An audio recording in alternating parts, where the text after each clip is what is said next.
बुलेटिनमध्ये आपलं स्वागत। सविस्तर बातमी सुरुवातीला बघणार आहोत। मुंबईमध्ये शिवाजी पार्कातील मीनाताई ठाकरेंच्या पुतळ्यावर रंग टाकल्याप्रकरणी आरोपीला अटक करण्यात आलेली आहे। उपेंद्र गुणाजी पावसकर असं या आरोपीचं नाव। गुन्हा केल्याचं त्याने कबूल केलेलं आहे असं सूत्रांकडून कळतंय। आरोपी ठाकरेंच्या कार्यकर्त्याचा चुलत भाऊ आहे अशी माहिती मिळते।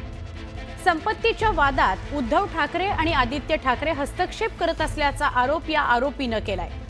या प्रकरणी दादर पोलीस ठाण्यात चुलत भाऊ श्रीधर पावसकर आणि आदित्य ठाकरे यांच्या विरोधात तक्रार देण्याकरता तो सातत्याने यायचा अशी माहिती सुद्धा सूत्रांकडून मिळते आहे। या प्रकरणी पोलिसांकडून अधिक तपास केला जातोय।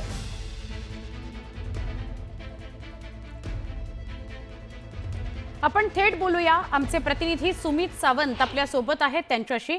सुमित, या प्रकरणाचा उलगडा थोडाफार झालेला आहे असं म्हणता येईल का? काय अपडेट? उलगडा झालाय किंवा तो थोडासा किचकट आहे, कारण या सगळ्याचा तपास अद्यापही पोलीस करतात। खरंच हेच कारण आहे की इतर काही आणखी वेगळा कारण आहे? यामागे कोणाचा आणखी हात आहे का? या सगळ्याचा तपास सध्या पोलीस करतात। दरम्यान मासाहेबांचा जो पुतळा आहे, मासाहेब मीनाताई ठाकरे यांचा पुतळा, आणि इथे रंग त्यांना फेकलेलं होतं। रंग फेकलं त्यावेळेला इथे कोणतेही सीसीटीव्ही नव्हते किंवा सीसीटीव्हीची दिशा किंवा चित्रीकरण थेट या पुतळ्याचं होत नव्हतं। म्हणून आता स्वतः शिवसैनिक इथे सीसीटीव्ही लावणार आहेत आणि सीसीटीव्हीच्या माध्यमातून निगराणी केली जाणार आहे। पण तुर्तास जो उपेंद्र गुणाजी पावसकर आहे याला पोलिसांनी ताब्यात घेतलंय।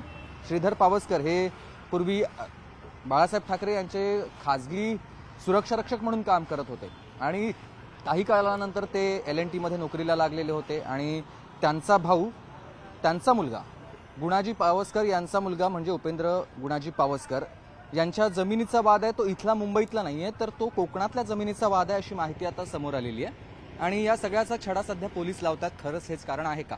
कारण उपेंद्र गुणाजी पावसकर याच्यावर याआधी देखील गुन्हा दाखल झालेला आहे किंवा त्याने त्याच्या सख्ख्या बहिणीला देखील मारहाण केलेली होती, रॉडनं मारहाण केली होती अशी देखील माहिती समोर आलेली आहे।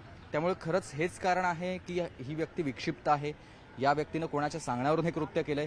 या सगळ्याचा छडा सध्या पोलीस लावतात। कारण जर मासाहेबांच्या पुतळ्यावर रंग फेकताना सीसीटीव्हीची नजर या दिशेनं नाहीये तर आणि जर खरंच त्याला करायचं असतं तर त्याने मोठ्या प्रमाणावर ते केलं असतं, पण ती व्यक्ती बरोबर ह्या सगळ्या गोष्टी हेरून हे सगळं कृत्य करते आणि पळून जाण्यात यशस्वी होते।